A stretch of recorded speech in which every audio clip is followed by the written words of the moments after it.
Kumusta? Okay lang po. Malungkot po. At dahil po, syempre kasama ko si Noah dito. At nakasama niya si Kuya, diba? Si Kuya Luis. So, hihingi po tayo ng komento. Kuya Noah, napanood mo ba lahat ng sa vlog nila Kuya Dave? Kay Kuya Dave muna tayo, kay Kuya Dave. Tapos yung live niya ni Kuya Dave hanggang nag-live sila Tito Ramil at Tito Junjun mo. Ano yung maano mo doon? Ano yung feel mo? Ano napipil mo doon? Ako na po hindi ko po sukat akalain na mangyayari po yung kasi wala naman din po kasi ako dito nasa Manila po ako nagba-basketball po training. Nagulat po ako sa nangyayari. Nalungkot po ako.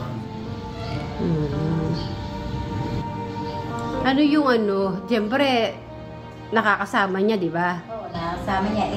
Ang problema kasi wala naman madal si Noah kasi dito Kaya, halos araw-araw wala siya So, dali, ano yung huli niyong pagsasama nila si Kuya Dave at saka si Kuya Luis? Resort. Nung birthday niyo po. Birthday ni Chavez. Travis. Oo. Okay naman nun? Wala ka bang napansin? Wala ka bang... Nag-billiards pa ako swimming. Nag-billiard kayong dalawa ba? Meron kayong billiard? Oo, dun sa Ay, oo, nandun ka din sa Wala ka bang napansin or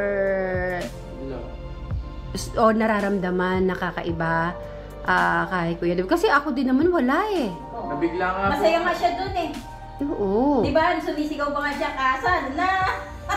Oo nga pala, sinabi niya.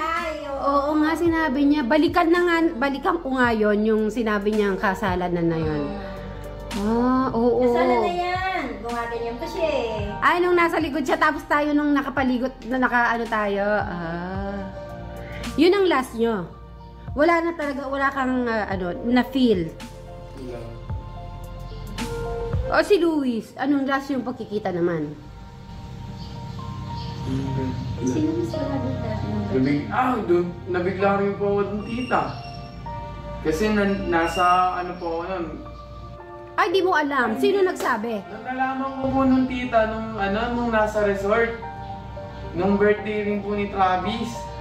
Kasi wala si Kuya Luis. Oo, wala nga siya. Hinahanap ko po nun. Kasi kakauwi ko lang po nun galing Maynila. Si Kuya Dave, anong sinabi? Tinanong ko tama nasa si Kuya Luis. Anong sabi? Umuwi na daw, umuwi. Anong na-feel mo? Nalungkot.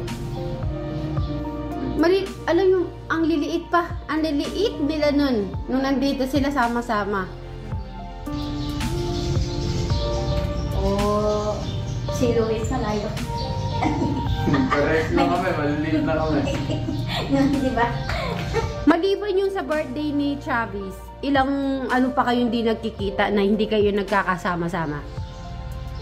Na hindi na kayo nagsasama, hindi kayo nagkakasama na, di ba? Nag-busy ka, tapos sila nag-aaral kayo. Pero sa school, Palagi po magkakasama sa school. Yung yung nung wala nang pasok. Di ba 1 month lang naman yung walang pasok? Sa isang buwan po palagi po nasa Maynila, nagtitraining po kami. Kaya hindi ko po sila nakakasama nung sa loob po na yung isang buwan na yun. Kung kayang nakakasama kaya si Noah, hindi kaya mangyayari yun? Sa tingin mo, Noah? Kasi syempre, ikaw, hindi ka iba sa kanila. Tapos syempre, iko-correct mo kung may naririnig kang mali. Ay, di ba? Ay, wag mong gawin siyempre si Tito, ganyan, o tatay mo yan, ganyan. Mangyayari kaya yon kung nakakasama mo sila palagi? Hindi nangyari. Kasi i-correct mo kung ano yung Sa tingin mo, Madam Sharon, kung si Noah ay hindi sana naging busy sa kanyang pangarap, kasi syempre, di naman natin pwedeng anuhin kung anong pangarap pa May mga pangarap kasi naman bawat isa. Siyempre, si Noah talaga, pinursigi niya yung yung sa basketball niya talagang gusto niyang, gusto niya yun At sa kanyang pag-aaral, di ba? Ngayon, kung hindi nangyari yon, hindi muna iniisip ni Noah natin na wag mo sa basketball niya, sama-sama muna silang tatlo, mangyayari kaya yon sa isip mo? Sabi nga si Noah, baka hindi. Tayo kasi silang busy. Tamo ka, si Noah busy. Hindi, kumari hindi sila busy. Nagkakasama. Magkakasama sila. Oo, silang tatlo pa rin happy. Siguro, oo. Parang hindi, no? Kasi mag-i-enjoy pa rin sila pagka magkakasama-sama sila. Ayan yung basketball, gumagawa sila Di ba ng may mga... court sila doon? Oo, Oo. pwede. kasi ngayon, nagbibinata na eh. Hindi na katulad talagang Si bata. Dave naman kasi, iba yung kanyang busy. Church. Church. Kasi tumutugtog nga siya. Siya yung nag-guitar doon. Siya yung pumalit kay June.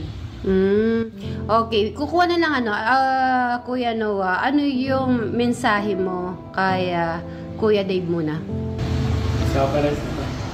Kaya anong mensahe, okay, tanungin na lang natin ano yung message mo kay Kuya Dave ay Kuya Luis? Ngayon ka, Mm. ipagpatuloy niyo lang yung mga pangarap niyo and palagi lang kayo makinig sa mga nakakatanda. And mag-aral ng mabuti. Ingat kayo palagi. Mahal ko kayo.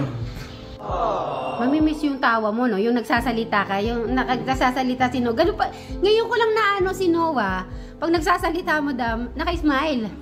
Pwede ka sa pwede siya sa yung sa mukbang na kumakain. Oo, may ganyan, no? So, may sikat yan eh.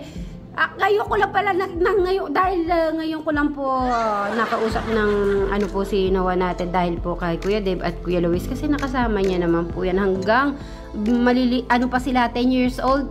Ilang taong ka nung na-meet mo si Kuya Dave? 9. Oh, 9 years old. So si Ano po ta? 11. 11 years old ka. Si nun, kala na, ang natin ata 10 to 12 years old yata siya. Diba? Kasi mag-18 na siya eh. 12 siya na, 12, 13, 14, 15, 16, 17. So 18. Mag-i-18 siya. Mag-i-18 nga. Church na dapat. Sayang birthday.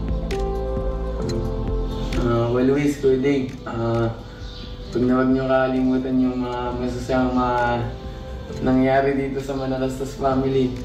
And huwag na huwag niyo rin kakalimutan yung mga ginawa nila tito and tita. At sa buong Manalastas family. Lahat ng mga natutunan namin dito, gawin niyo rin dyan. Tsaka yung mga tinuturo sa atin ni Tito June. Yung sa mga Bible verse, yung mga sa gitara, sa instrument. Huwag natin kalimutan yun. And palagi lang kayo mag-pray.